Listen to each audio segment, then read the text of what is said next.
गुरु ब्रह्म महिमा अलेख शरण। नमस्कार दर्शक वृंद, आपण मानंकु आजिर राशिफल कार्यक्रम मु एस कुमार स्वागत जनाऊँगी।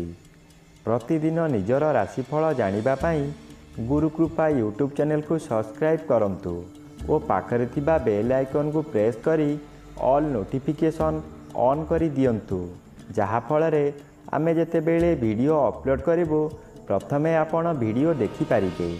आमर एही वीडियो रे आपण संपूर्ण पंचांग सहित मेष ठारू मीन पर्यंत 12 गोटी राशिर राशिफल विषय रे जानि पारिबे। वीडियो को दयाकरी शेष पर्यंत देखंतु। वीडियोटी भल लागिथिले वीडियो को लाइक करंतु एवं आपणक प्रियजन पाखु शेयर करी जणांतु। एबे आसंतु जानिबा आज दिनर संपूर्ण पंचांग विषय। आज 2024 मसीहा जुलाई मास 22 तारिख सोमवार, दिल्ली शराब्द सन 1431 साल, स्वाधीन भारताब्द 77 वर्ष, महिमाद 197 वर्ष। उत्कल गजपति श्री श्री गजपति दिव्यसिंहदेव महाराजांकर 67 अंक। सौरस्व श्रावण मास 7 दिन, चांद्रमते श्रावण कृष्ण पक्ष प्रतिपद तिथि, दिबा 1 घंटा 57 मिनिट पर्यंत। आजिर सूर्योदय विरजा क्षेत्र को 5 घंटा 20 मिनिट, कर्कट लग्न सुनुदंड 56 लिता गते उदय।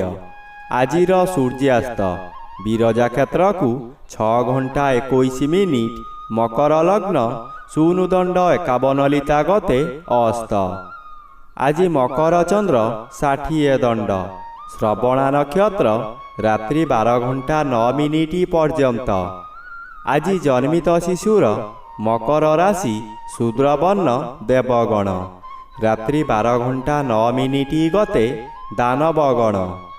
आज मृत व्यक्तिर दिबा 1 घंटा 57 मिनिट गते एकपाद पुष्कर दोष। निषिद्ध खाद्य आज पानी कखारू भोजन निषेध अटे, दिबा 1 घंटा 57 मिनिट गते बोईतालु भोजन निषेध अटे। आजिर अमृत जोग प्रातरु दिबा 7 घंटा 2 मिनिट मध्ये, दिबा 9 घंटा 59 मिनिट गते 1 घंटा 7 मिनिट मध्ये, संध्या 6 घंटा 59 मिनिट गते रात्रि 9 घंटा 18 मिनिट मध्ये एवं रात्रि 12 घंटा 35 मिनिट गते 2 घंटा 30 मिनिट मध्ये। आजिर महेंद्र जोग अपराह्न 3 घंटा 43 मिनिट गते 5 घंटा 2 मिनिट मध्ये। आजिर काल बेला दिबा 6 घंटा 58 मिनिट गते 8 घंटा 2 मिनिट मध्ये।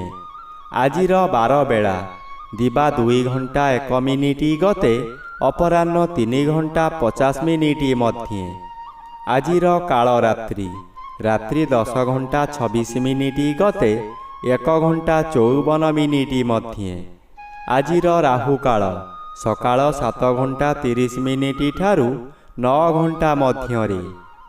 आज सिंह राशिर घात चंद्र, कन्या राशिर घात नक्षत्र, दिबा 1 घंटा 57 मिनिट गते धनु राशि और मीन राशिर घात तिथि, मिथुन राशिर घात 12। बंधुगण एबे आसंतु जानिबा मेष ठारू मीन पर्यंत 12 राशिर राशिफल विषय रे। राशि चक्रर प्रथम राशि मेष राशि। आज मेष राशि जन्मित व्यक्ति मानक सकाशे चतुर्थ रवि अशुभ फल मिलिब। दशम चंद्र अन्य ग्रह द्वारा बाधा प्राप्त अछंती, शुभ फल मिलिब नाही। कर्म क्षेत्र रे असफल होई आपण अपमानित हेबे। उपरिस्थ ऑफिसरक निकट रे काम करी न पारिबारु काम हाथ छड़ा होई जाई पारे।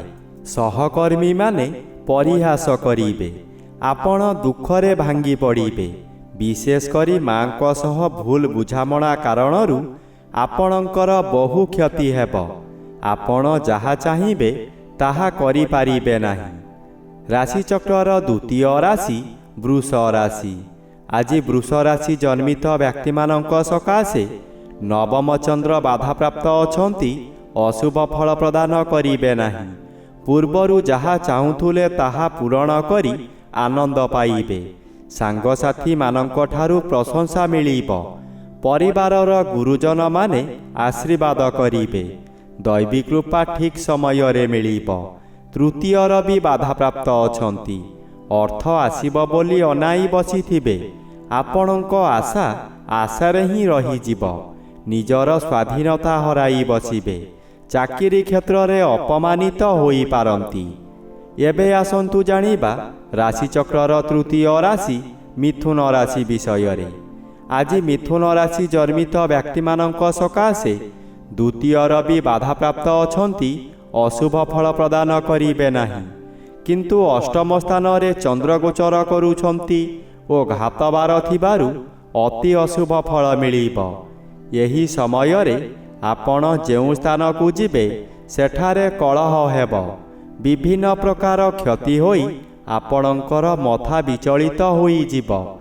ରାସ୍ତାରେ ଯିବା ସମୟରେ ଆପଣ ଅନ୍ୟମନସ୍କ ହୋଇପାରନ୍ତି। ସାବଧାନ ନ ରହିଲେ ଯାନ ଦୁର୍ଘଟଣାକୁ ଏଡ଼ାଇ ଦେଇ ହେବ ନାହିଁ।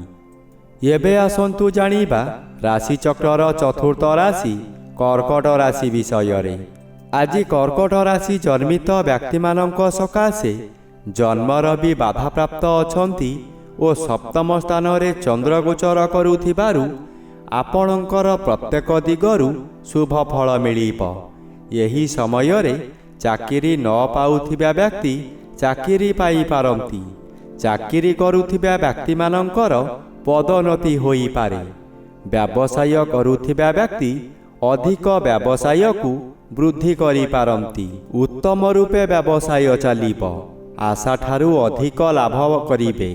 ସ୍ୱାମୀ ସ୍ତ୍ରୀ ଉତ୍ତମ ସମ୍ପର୍କ ରହିବ। ଏବେ ଆସନ୍ତୁ ଜାଣିବା ରାଶିଚକ୍ରର ପଞ୍ଚମ ରାଶି ସିଂହ ରାଶି ବିଷୟରେ।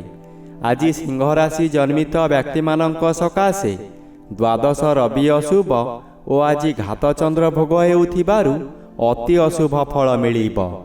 ମଥା ଘୁରାଇ ଦେବ। ଗରମ ଜ୍ୱର ହେବ।